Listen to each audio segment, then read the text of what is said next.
Vanakkam, Namaste and blessings to everyone. This is Dr. Bhairavi Balasubramanian, PhD, the Sky Priestess. You can find a list of the major aspects in the skies right now in the article below this video. That gives you a blow-by-blow account. What I want to talk to you about today is just the experience of the energy. There's a lot hitting us right now, and the big challenge is to actually find the truth of the self and to honor the essence of that truth. That's what it all comes down to.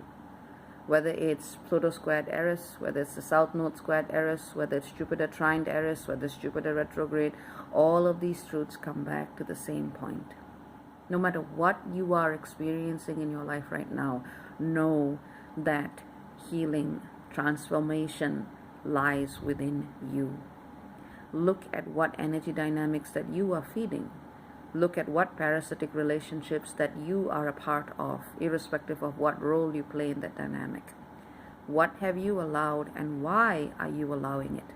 These are the kinds of questions to ask yourself if you feel a little lost at this time. Yes, there's a lot of things happening in the collective.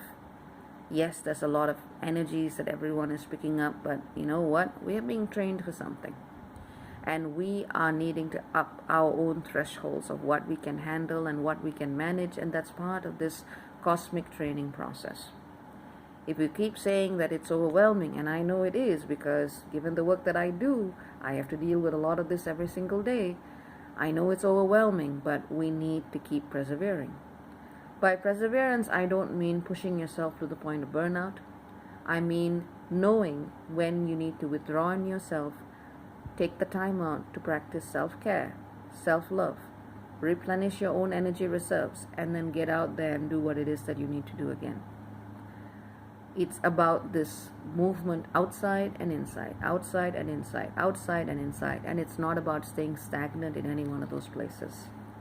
And that's how we build greater endurance and greater stamina for these planetary transits, because otherwise we're just going to keep saying, I'm drained, I'm drained, I'm drained, I'm overwhelmed, and that is not going to help you shift anything. You become a victim of that circumstance. Another thing you can do is to help yourselves by supporting the space that supports you. Maybe you might want to try diffusing lemongrass, frankincense, clary sage in your home. Please check for contraindications, especially if you are sensitive or if you live with pets or if you have small kids. Check the contraindications before you use them. Otherwise, you may want to smudge your home with benzoin resin or frankincense or myrrh or mugwort or whatever it is that you use that is local to your area. That is something that you can also do. You can also create crystal grids with crystals like selenite, black tourmaline, shungite, shungite, to also create spaces that allow for the greater transmutation of energy in your space, and that also allows you to work through certain things. You can also go to facilitators who specialize in dealing with geopathic stress and clearing spaces, because that again will help you process. You're not in isolation in any of this. So as you can clear the energy around you, you also help to create a space for clearing the energy within you, and that is something that you can do. Whilst you cannot take responsibility for those who do not wish to make the most of these evolutionary moments, you do not need to take on their baggage and their karma. The more you feed into a person's negative energetic patterns, the less opportunity you give them to make karmic choices that are more aligned with the truth of their higher self. Service at the cost of yourself, service in terms of sacrifice, does not help anybody grow. And that is something to also bear in mind. Another thing that you can do for yourself as you're practicing your self-love, as you're replenishing, as you're clearing your space, as you're making sure that energy can move through your home, as you're working and honoring with the elements, or simply just giving gratitude for being alive at such a potent time in human history, or rather the history of the planet, as you're doing all of these things, remember to create space for grace. No matter what is happening in this three-dimensional reality of ours, there is something that is beyond us. You want to call it God, Goddess, Creator, Creatrix, Divine Masculine, Divine Feminine, Divinity, whatever name you want. Let that pure energy of grace flow through you and flow through your space.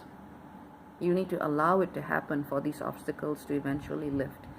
You need to allow it to happen for whatever structures or whatever ancestral patterns or whatever past life contracts that you're holding on to or holding on to you, usually a combination of both, to actually move. If we keep sitting at the same level of awareness and consciousness that the problem originated itself from, we're not going to find solutions. No matter what you're doing, know that you are working with a cosmos that is aligned to provide for evolutionary opportunities. And for those who ask for help, help will come. Work with archangelic energy. For those of you who are not familiar with any of this, most people speak or commune with the energy of the Archangel Michael or the Archangel Metatron. Not Megatron, that's a transformer, Metatron. He's a wonderful energy to work with as well. And of course, there are many other archangels that you can simply give your gratitude to and say, you know what, help me out now. And the more we actually allow divine energy to fill our space, the more we actually have the ability to do the clearing we need within and without. And if all of this sounds too much, or if you just feel like you need someone to help you, go find a facilitator who can help you. And make sure that that person is able to handle this energy first and foremost. Are they in alignment with the evolutionary potential of this time? Are they able to see you for where you are and what you are doing rather than what they think you need to be doing? These are important things to do. I have facilitators and I work with them, they work with me. Usually they turn out to be friends. But even then I always honor their time, because this work takes a lot of energy and it takes a lot of recovery time, more than people realize. And if you're interested in working with me, you can also do so. There's a link to my booking page and you can find what works for you and have a conversation with me, and we can see what we can shift together. And if I feel I need to refer you to someone else, I will. That's how I work. So there's also that option. I also want you to, as you are creating these spaces of grace within yourself and around yourself, I also want you to spare a little time and energy, money, resources, whatever it is that you can spare, or even a good focused intention onto people who need that help. I'm not saying you need to, become a martyr and carry the sorrows of the world on your shoulder. That doesn't help anybody, and you can't do that anyway. Just send a little bit of energy, send a little bit of help to situations which you are moved by, which you feel that you can actually do something about. And that should not come at a cost to your vital life essence and your connection to grace. Nothing is worth sacrificing that.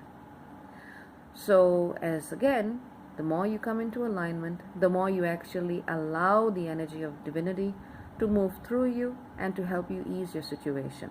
And that is when you will have greater tools, greater space, greater energy to do what it is that you need to do.